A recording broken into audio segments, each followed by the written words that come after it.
Good morning, dear students. Welcome to this online lecture. I am Mr. Rahul Pawar. In today's lecture, we are going to study one another incentive system for the workers. This is the last incentive system for the workers, and it is Merrick's differential piece rate system. Here we are going to study what is Merrick's differential piece rate system, and we are also going to study how the earnings of the worker, how the wages of the worker are calculated under this particular Merrick's differential piece rate system. So let's start with the meaning of Merrick's differential piece rate system. In the name itself, it is mentioned that this system is developed by Merrick's. Okay, he is the person who has originated, who has developed this particular system, and in the title itself it is mentioned that this system is based on the differential piece rates. Differential means different, and piece rates, it means that under this particular method the wages of the worker are calculated and paid on the basis of piece rate. Okay, in the syllabus we have to study the four system. In the first lecture we studied Halsey plan. In the second lecture we studied Rowan plan. In the previous third lecture we studied Taylor's differential piece rate, and now to this lecture we are going to study the Merrick's differential piece rate system. Out of these four systems, in the first two lectures we have studied Halsey plan and Rowan plan.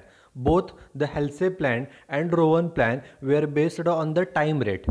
Time rate means the wages of the worker were depend upon the actual time they worked in the factory. आपण पहिल्या आणि दुसऱ्या लेक्चरला जो हॅल्से plan आणि Rowan plan पाहिला त्याच्यामध्ये वर्कर्सचे जे wedges आहेत ते टाइम रेटनुसार म्हणजेच त्यांनी किती वेळ फॅक्टरीमध्ये काम केलेलं आहे त्याच्यानुसार त्यांना वेजेस पेड केले जातात under Halsey plan and under Rowan plan. And plus if the worker saves certain time, then the workers are eligible to get the bonus under Halsey and under Rowan plan. Halsey plan आणि Rowan प्लॅनमध्ये regular wages तर वर्करला paid केले जातातच, पण त्याच्याबरोबर जर एखाद्या वर्करने if any worker saves any time, जर एखाद्या वर्करने काही वेळ वाचवला म्हणजे स्टँडर्ड टाईमच्या अगोदर काम पूर्ण केलं, वेळ जर वाचवला तर he is eligible to get the bonus. तो जो कोण वर्कर आहे ज्याने वेळ वाचवलेला आहे त्याला बोनस हा दिला जातो. So in first and in second plan, in Halsey plan and in Rowan's plan, the wages of the worker were paid on the basis of time rate of his actual work plus bonus if applicable. These were the two plans which we have studied already. Now in the previous lecture and in this lecture we are going to study the Merrick's differential piece rate. In the previous lecture we have studied Taylor's differential piece rate.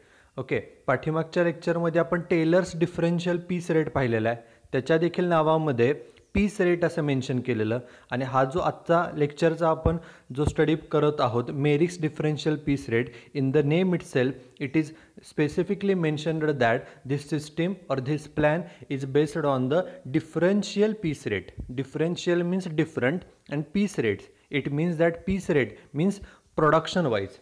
Okay, how many number of units are produced by the worker, on the basis of that the workers are paid the wages. Okay, it means the wages of the worker are depend upon their actual production and not depend upon the time worked by them. हे जे दोन्ही plans आहेत आजच्या लेक्चरला जो आपण बघतोय तो म्हणजे मेरिक्स डिफरन्शियल पीस रेट, कालच्या लेक्चरला प्रिव्हियस लेक्चरला जो आपण प्लॅन पाहिला तो म्हणजे टेलर्स डिफरन्शियल पीस रेट. हे दोन्हीही जे काय सिस्टीम्स आहेत, दोन्हीही प्लॅन्स आहेत हे पीस रेटनुसार आहेत. पीस रेट म्हणजे किती तुम्ही प्रोडक्शन करताय त्याच्यानुसार, म्हणजे per unit wise, production wise तुम्हाला वेजेस हे पेड केले जातात. So this is Merrick's differential piece rate system. This system is more or less similar to the Taylor's differential piece rate system. Okay, ह्या जो काय Merrick's differential piece rate plan आहे तो मोर or लेस हा Taylor's differential piece rate सारखाच आहे, but there is only one difference. The difference is in the previous lecture in the Taylor's differential piece rate system we studied that under Taylor's differential piece rate system only two rates, one is higher rate and second is lower rate, only two rates are prescribed. आपण पाठीमागच्या कालच्या लेक्चरमध्ये पाहिलं की Taylor's differential piece rate सिस्टीममध्ये फक्त 2 rates हे ठरवलेले असतात, एक म्हणजे हायर रेट आणि दुसरा म्हणजे लोअर रेट. हे 2च रेट्स असतात. But under this Merrick's differential piece rate system 3 rates are prescribed. हा त्यामधला महत्त्वाचा फरक आहे. टेलर्स डिफरन्शियल पीस रेट सिस्टीममध्ये फक्त 2 रेट्स असतात, एक हायर आणि एक म्हणजे लोअर वेज रेट. परंतु मेरिक्स डिफरन्शियल पीस रेट सिस्टीम जे आहे त्याच्यामध्ये एकूण 3 रेट्स हे ठरवलेले असतात. आता ह्या मेथडमध्ये काय केलं जातं, under this particular system a standard time for doing each job is fixed. प्रत्येक काम करण्यासाठी किती वेळ लागेल हे ऑलरेडी फिक्स केलेलं असतं, standard time. Plus standard production is also fixed. For example standard production per day, standard production per month or standard production per week. Okay, ह्या सिस्टीममध्ये एका दिवसामध्ये किती वस्तू तयार केल्या पाहिजेत, त्याचं स्टँडर्ड काय, किती प्रोडक्शन झालं पाहिजे एका दिवसामध्ये, what should be the standard production per day, what should be the standard production per weak, what should be the standard production per month. It is already fixed by the businessman. एका दिवसामध्ये किंवा एका आठवड्यामध्ये किंवा एका महिन्यामध्ये किती production वर्करने केलं पाहिजे ते त्याला आपण स्टँडर्ड प्रोडक्शन म्हणतो. It is fixed okay by the businessman. And while calculating the wages of the worker the actual goods produced by him, the actual production of each worker is considered. ज्या वेळेला वर्करचे wages calculate करायचे असतात त्यावेळेला त्या वर्करने actually किती goods produce केलेले आहेत याचा विचार हा तिथे केला जातो. And the wages of the worker are calculated and paid on the basis of his efficiency. This is very important line. Okay, so I will repeat once again. The wages of the worker are paid on the basis of their efficiency. त्या प्रत्येक वर्करची efficiency किती आहे, क्षमता किती आहे, त्याने किती इफिशियन्सीनं काम केलेलं आहे त्याच्यानुसार त्याचे वेजेस हे कॅल्क्युलेट केले जातात. Now question is how the efficiency of the worker is calculated.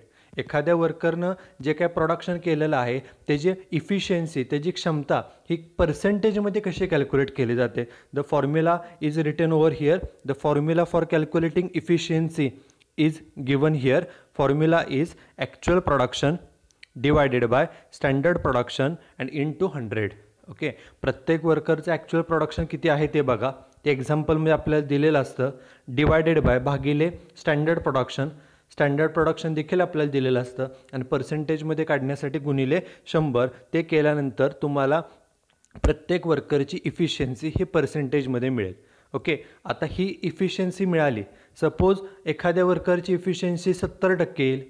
Suppose efficiency of another worker will come to 80%, 90%, 95%, 100%, 120%, etc. etc. आपण जर प्रत्येक वर्करची इफिशियन्सी ह्या फॉर्म्युल्याप्रमाणे कॅल्क्युलेट केली. What is the formula for calculating the efficiency? The formula is efficiency in percentage is equal to actual production divided by standard production into 100. And by using this formula we can easily calculate the efficiency of the worker. And after knowing the efficiency of the worker, प्रत्येक वर्करची efficiency पहिल्यांदा ह्या फॉर्म्युल्याप्रमाणे calculate करायची. Efficiency calculate केल्यानंतर the next job is to confirm that at what rate the worker is going to get the wages. Okay, suppose त्या वर्करची efficiency 70%, एखाद्या वर्करची इफिशियन्सी 80% आली, एखाद्याची इफिशियन्सी 90% आली, एखाद्याची इफिशियन्सी 100% आली, एखाद्या वर्करची इफिशियन्सी 120% आली. ओके, मग इफिशियन्सी प्रत्येकाची वेगवेगळी असणार आहे. प्रत्येकाला किती रुपये वेजेस पेड करायचे? तर मगाशी सांगितल्याप्रमाणे as I said earlier that under this method the wages of the worker are calculated and paid on the basis of his actual production. प्रत्येकानं किती वस्तू बनवलेल्या आहेत ह्याच्यानुसार त्याला वेजेस पेड केले जाणार आहे. The formula for calculating wages is very simple. Total wages is equal to actual production into wages per unit. The same formula we have used in the previous plan. आपण पाठीमागच्या लेक्चरमध्ये Taylor's differential piece रेटमध्ये wages calculate करण्यासाठीचा जो formula वापरला, wages is equal to actual production into wages per unit, तोच formula इथं पण वापरायचा आहे. फक्त एकच डिफरन्स आहे, वेजेस पर युनिट किती घ्यायचे. आपल्याला एक्झाम्पलमध्ये एका वेजेस पर युनिट हे दिलेले असतात. Suppose wedges per unit is ₹10. एक वस्तू तयार केली की वर्करला ₹10 वेजेस मिळतात. This is normal wage rate or ordinary wage rate. Okay, एक वस्तू तयार केल्यानंतर किती रुपये वेजेस हे एक्झाम्पलमध्ये दिलेलं असतं. त्या वेजेस पर युनिटला ऑर्डिनरी वेजेस असं त्याला, किंवा ऑर्डिनरी पीस रेट, पीस म्हणजे वस्तू, एका वस्तूचे वेजेस किती ऑर्डिनरीली ते दिलेले असतात. आता फक्त आपल्याला पाहायचं आहे की त्या वर्करचं ॲक्च्युअल प्रोडक्शन एक्झाम्पलमध्ये दिलेलंच आहे. फक्त मल्टिप्लाय करताना वेजेस पर युनिट हे ॲज इट इज घेतले जात नाहीत. तर त्यासाठी हे टेबल दिलेलं आहे. See the table very carefully. Under this method 3 piece rates are fixed. Okay, as I said earlier that the main feature of Mary's differential piece rate system is under this method 3 piece rates are prescribed. Okay, 3 piece rates हे ठरवलेले असतात. ते 3 piece rates कुठले बघा, तर 2 column आपण तयार केले आहेत. We have prepared 2 columns. First column is efficiency and second column is piece rate.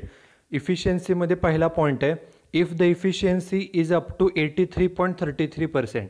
आपण वरती जो फॉर्म्युला मेन्शन केलेला आहे इफिशियन्सी कॅल्क्युलेट करण्याचा, त्याप्रमाणे जर एखाद्याची इफिशियन्सी अप टू 83.33% असेल, एखाद्याची इफिशियन्सी 83.33% पर्यंत असेल, म्हणजे 83.33 किंवा त्याच्यापेक्षा कमी तिथपर्यंत जर असेल, तर त्याला पीस रेट म्हणजे वेजेस कोणत्या रेटने द्यायचे, तर पुढं आन्सर दिले 100% of ordinary piece rate.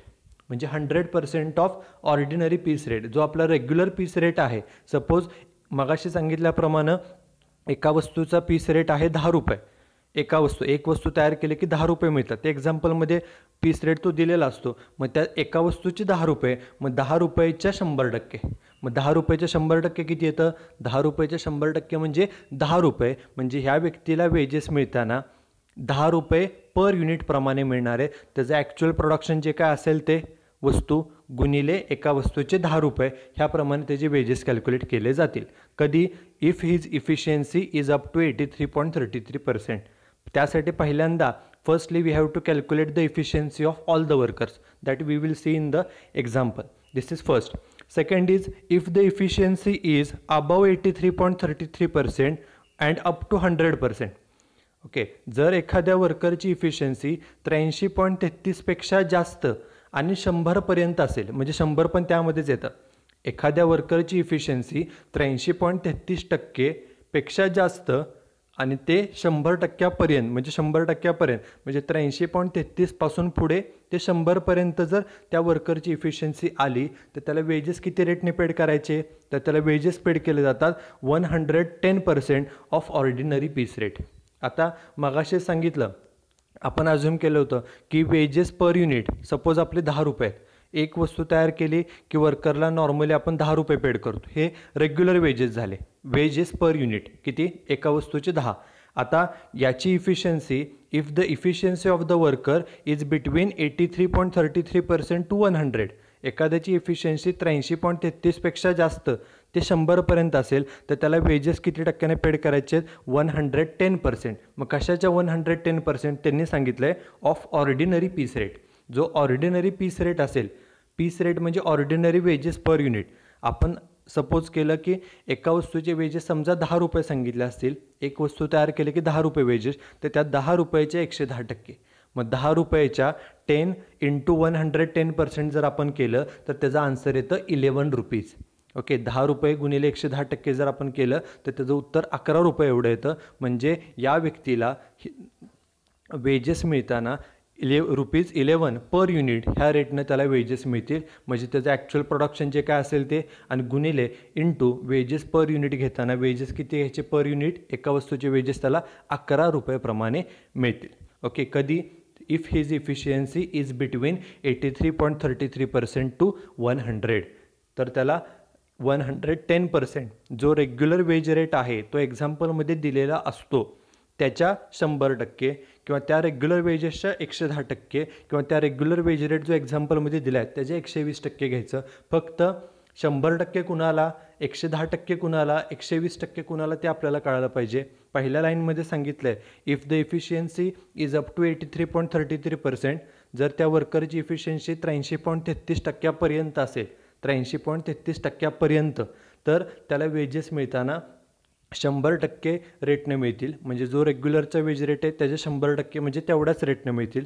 Second लाईनला आत्ता आपण पाहिलं की if the efficiency of the worker is above 83.33% and up to 100%, जर त्या वर्करची इफिशियन्सी 83.33% पेक्षा जास्त ते 100% असेल तर त्याला रेग्युलर वेज रेटच्या 110% रेटनं मिळतील. आणि लास्ट सांगितलं आहे if the efficiency of the worker is above 100%, एखाद्या वर्करची इफिशियन्सी 100%पेक्षा जास्त आली तर त्याला वेजेस मिळताना 120%नं पेड केले जातात.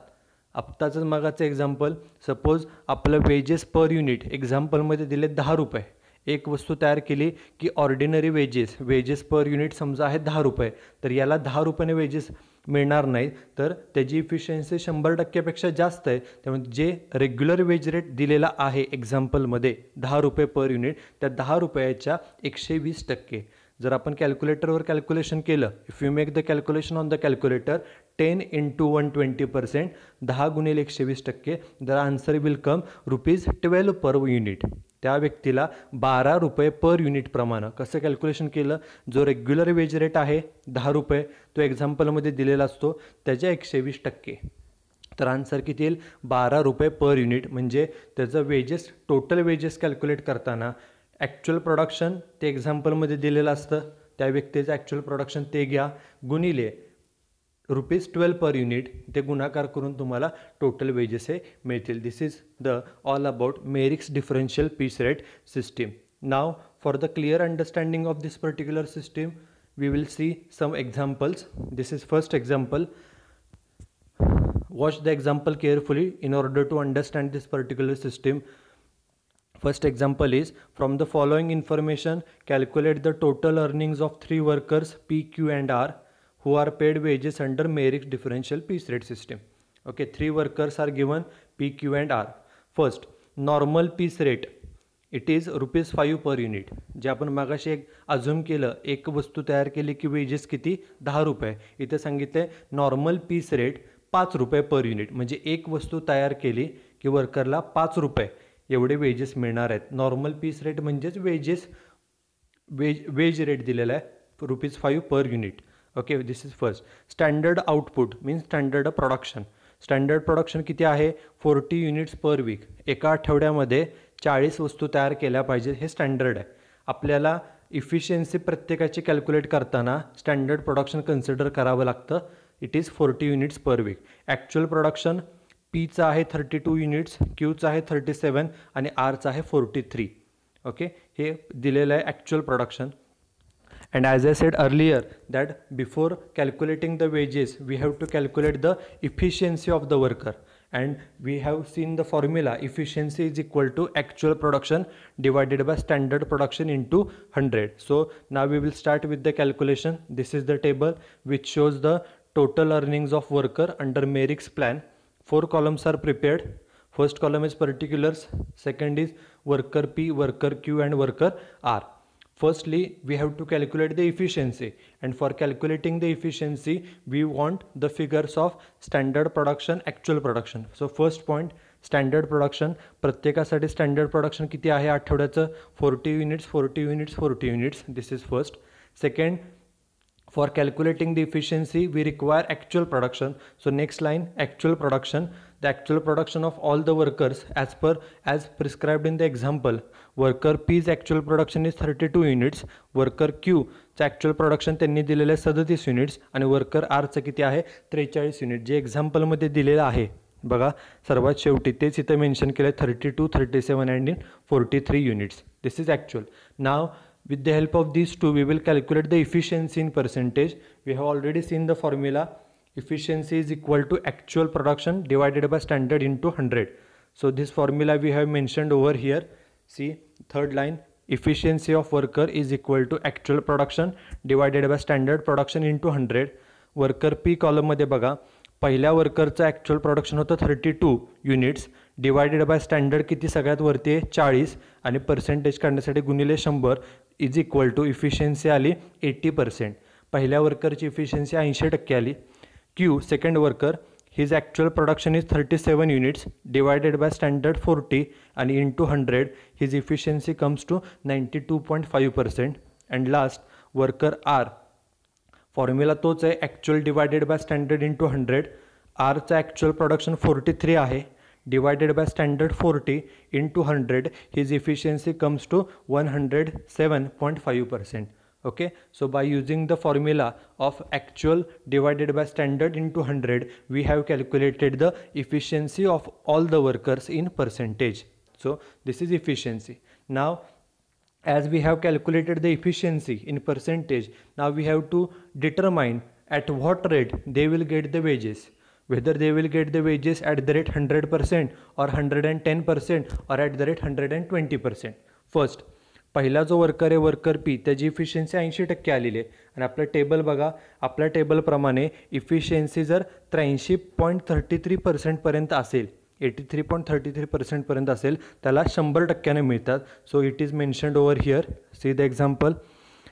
पहिला वर्कर पी, त्याची इफिशियन्सी 80% आली, त्यामुळे त्याला वेजेस मिळताना पीस रेट मिळताना 100% मिळेल. So it is 100%. सेकंड वर्करची इफिशियन्सी बघा किती आली आहे. The efficiency of worker Q comes to ₹92.5.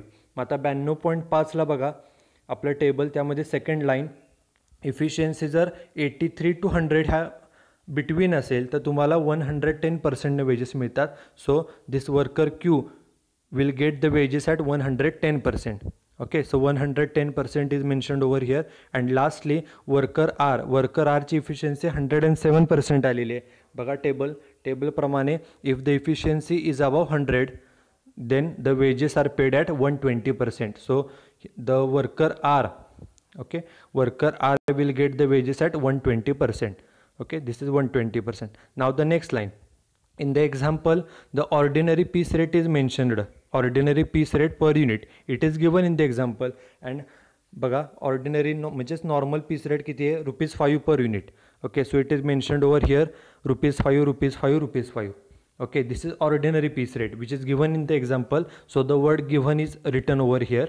Now on the next line, एका वस्तूचे वेजेस ₹5 दिलेत, पण काही वर्करला 100% मिळतील, काही वर्करला 110%, काही वर्करला 120%. So on the next line, piece rate per unit applicable, प्रत्येकाला किती रेटनं पर युनिट रेटनं वेजेस मिळणार आहेत. तर आपण पहिला वर्कर बघा, worker P, ordinary piece rate आत्ताच आपण मेन्शन केला तो ₹5 आणि त्याच्यावरती मेन्शन केलं की त्याला 100% मिळणार आहे. मग ₹5चं 100% म्हणजे त्याला वेजेस मिळताना ₹5 मिळतील. So ₹5 is mentioned in column P. Now Q, worker Q, एका वस्तूचे वेजेस आपण आत्ताच मेन्शन किती केलेत, एक वस्तू तयार केल्यावर वेजेस मिळतात ₹5 प्रमाणे आणि त्याला किती टक्क्याने वेजेस मिळणार आहेत, 110%. मग ₹5चे 110% कॅल्क्युलेटरवर जर आपण केलं 5 into 110%, द आन्सर इज ₹5.5. म्हणजे ह्या जो कोण वर्कर आहे त्याला वेजेस मिळताना 5.5, एका वस्तूचे वेजेस त्याला ₹5.50 ह्याप्रमाणे मिळतील. आणि लास्ट जो वर्कर आहे वर्कर आर, एका वस्तूचे वेजेस जे एक्झाम्पलमध्ये दिलेत, जे आपण आत्ता मेन्शन केले ते ₹5, एक वस्तू तयार केली की ₹5 वेजेस मिळतात आणि त्याच्यासाठी वेजेसचं पर्सेंटेज किती आहे, he is going to get the wages at 120%. त्यामुळे ₹5च्या 120%, 5 into 120%, the answer is comes to ₹6 per unit. त्यामुळे ह्या व्यक्तीला ₹6 पर युनिट प्रमाणे वेजेस मिळणार आहेत. Now we have to use these wage rates for calculating the total wages of the worker. So on the next line, total wages, that is total earnings, is equal to formula which we have used in the previous lecture also. Total wages is equal to actual production into wage rate per unit applicable or into piece rate per unit applicable. जो आपण आत्ता veg rate per unit calculate केला आहे त्यालाच आपण piece rate per unit म्हणतो, तो आता यूज करायचा आहे. बघा पहिला वर्कर पी, त्याचं ॲक्च्युअल प्रोडक्शन किती आहे, फॉर्म्युलाप्रमाणे आपल्याला ॲक्च्युअल प्रोडक्शन पाहिजे आणि गुणिले पीस रेट पर युनिट जे आपण जस्ट आत्ता कॅल्क्युलेट केलेलं आहे. पहिल्या वर्करचं बघा, वर्कर पी ॲक्च्युअल प्रोडक्शन बघा, सेकंड लाईनला मेन्शन केले 32 units. So is equal to 32 units into wages per unit, आत्ताच आपण कॅल्क्युलेट केलं, एका वस्तूचे wages ₹5. So total wages comes to 32 into 5 is equal to ₹160. या व्यक्तीला ₹160 वेजेस मिळतील. दुसरा worker Q, his actual production किती आहे बघा, सेकंड लाईनला 37 units into wage rate per unit आपण आत्ताच कॅल्क्युलेट केला आहे ₹5.5. जो वेज रेट आपण नवीन कॅल्क्युलेट केला आहे तो मल्टिप्लिकेशन आलं 203.5, म्हणजे या व्यक्तीचे वेजेस आहेत 203.5. आणि last worker R his actual production is 43 units. So 43 units into wage rate applicable, त्याच्यासाठी वेजेस पर युनिट आपण आत्ता किती कॅल्क्युलेट केलेत, ₹6 प्रमाणे. So 43 units into ₹6, his total wages comes to ₹258. Okay, so this is how the wages are calculated, the earnings are calculated under Merrick's differential piece rate system. Now for more clear understanding of this particular system, just have a look at the another example. It is more or less similar, but read the example carefully. This is second example in which the three workers, namely A, B and C, are given. The names of the worker are A, B and C. Standard production is 960 units. Standard production किती आहे, 960 वस्तू, प्रत्येकानं 960 वस्तू बनवल्या पाहिजेत. Okay, actual production एचं आहे 1200 units. A has produced 1200 units, B has produced 900 units and C has produced 790 units. It is actual production. Now wage rate ₹12 per unit. मगाच्या एक्झाम्पलमध्ये एका वस्तूचे वेजेस होते ₹5, इथं दिलेले आहेत ₹12. Calculate total earnings. Okay, this is the calculation. It is the format is more or less similar. 4 columns are prepared. First column is particular, next A, B and C. Okay, first we calculate the efficiency. For calculating the efficiency, first we take the standard production in units. In the example it is given standard production किती mention केले, 960 वस्तू. So standard production into bracket units A, B, C, प्रत्येकाला standard आहे 960 960 960 एवढ्या वस्तू त्यांनी केल्या पाहिजेत. ऑन द नेक्स्ट लाईन आपण इफिशियन्सी कॅल्क्युलेट करण्यासाठी स्टँडर्डचं कंपॅरिझन ॲक्च्युअलशी करतो. So actual production in units बघा, ॲक्च्युअल प्रोडक्शन प्रत्येकाचं किती आहे, पहिल्याचं 1200, दुसऱ्याचं 900 आणि तिसऱ्याचं 790. So it is mentioned in their respective columns. On the third line we calculate efficiency and we know the formula for calculating efficiency. Efficiency is equal to actual production divided by standard into 100. Now use the figures. पहिला जो worker आहे, worker ए, त्याचं actual production 1200 आहे, भागिले standard 960 गुणिले 100. His efficiency comes to 125%. Worker बीचं actual production आहे 900 भागिले स्टँडर्ड 960 गुणिले 100. Efficiency comes to 93.75%. Worker C फॉर्म्युलाप्रमाणे ॲक्च्युअल घ्या डिवायडेड बाय स्टँडर्ड. वर्कर सीचं ॲक्च्युअल आहे 790 divided by standard 960 into 100. Efficiency comes to 82.3%. So this is the efficiency. Now we have to determine whether they are eligible for wages at what rate, 100%, 110% or 120%. See, the efficiency of worker A comes to 125%. पहिल्या वर्करची efficiency 125% आली. 125% म्हणजे 100पेक्षा जास्त. जेव्हा efficiency 100पेक्षा जास्त येते त्यावेळेला आपलं जे पहिलं टेबल आहे त्याप्रमाणे 100%पेक्षा जास्त इफिशियन्सी असेल. If the efficiency is more than 100% then the worker is eligible to get the wages at 120%. वर्करला 120% वेजेस मिळतात. So piece rate applicable 120%. Second, worker B जो आहे his efficiency is 93.75. Okay, when the efficiency is more than 83 and up to 100. जर वर्करची efficiency 83, 83 to 100 ह्या between असेल तर त्या वर्करला 110% वेजेस मिळतात. So piece rate applicable is 110%. And last, the efficiency of last worker is 82.3%. आणि आपल्याला माहिती जर 83पेक्षा इफिशियन्सी कमी असेल, 83.33 ॲक्च्युली 83.33पेक्षा इफिशियन्सी कमी असेल, ह्या वर्करची इफिशियन्सी 82.3 आहे म्हणजे 83.33पेक्षा कमी आहे, तर त्याला 100% वेजेस पेड केले जातात. So piece rate applicable is 100%. Okay, this is efficiency of all workers and piece rate applicable. तुला 100% वेजेस मिळतील, 110% का 120% ते आपण फाइंड आउट केलं टेबलप्रमाणे. Now next point, the ordinary piece rate which is given in the example.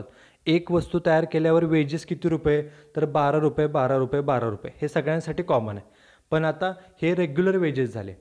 प्रत्येक वर्करनं ज्याप्रमाणे काम केलं आहे on the basis of his efficiency they are eligible to get the wages at 100 or at 110% और at 120%. रेग्युलरचा wedges आहेत 12 रुपये, एक वस्तू तयार केली की 12 रुपये, परंतु प्रत्येकाची जी इफिशियन्सी आहे त्याच्यानुसार त्याला आपण 100% किंवा 110% किंवा 120% आपण वेजेस पेड करतो. त्यामुळे हे जे 12 रुपये पर युनिट आहे त्याच्यावरून आपण फाइंड आउट केलं piece rate per unit applicable. प्रत्येकाला पीस रेट किती ॲप्लिकेबल होईल इंडिव्हिज्युअली. ऑर्डिनरी पीस रेट हा दिलेला आहे, so the word given is written. Okay, on the next line we have mentioned piece rate per unit applicable. प्रत्येकाला piece rate किती, wage rate किती applicable आहे प्रत्येक वर्करला, तर तो किती येईल बघा. पहिल्या वर्करचा नॉर्मल वेजेस आहेत 12 रुपयेप्रमाणे सगळ्यांसाठी. 12 रुपयाच्या त्याच्यावरती मेन्शन केलेला पर्सेंटेज 12 रुपयाचे 120%. मग 12 रुपयाचे 120% म्हणजे ₹14.4. ओके, त्यामुळे त्या वर्करला the worker A will get wages at the rate ₹14.4 per unit.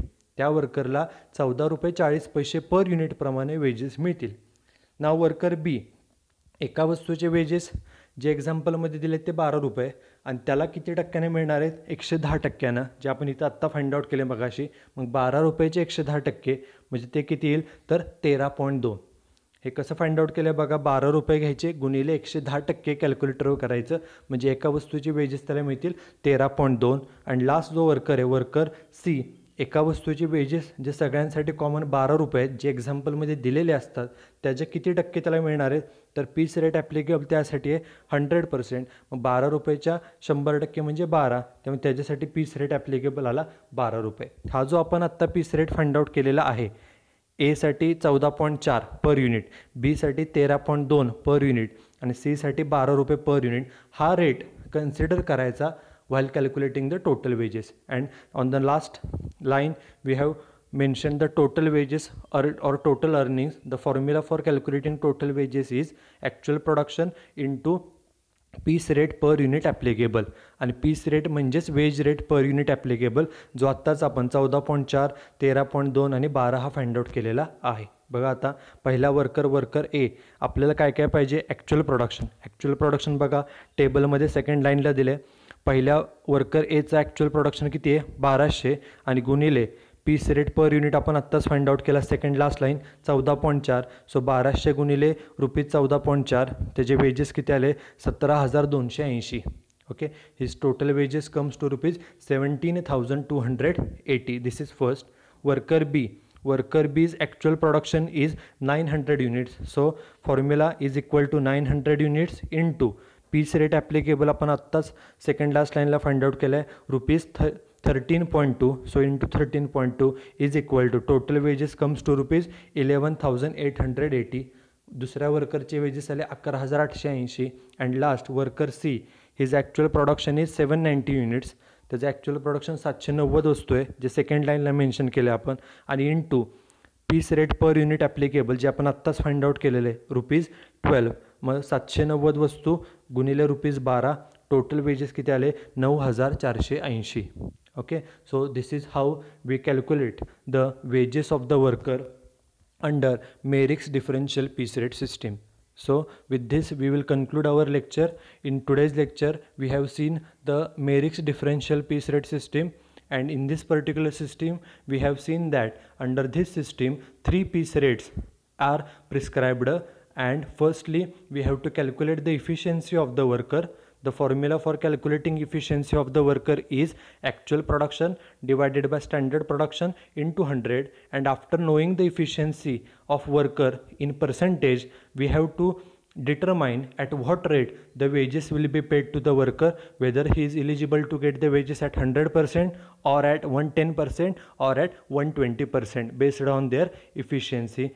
Plus we have also seen the examples on the calculation of total wages and total earnings of the worker under this particular system. So thank you very much.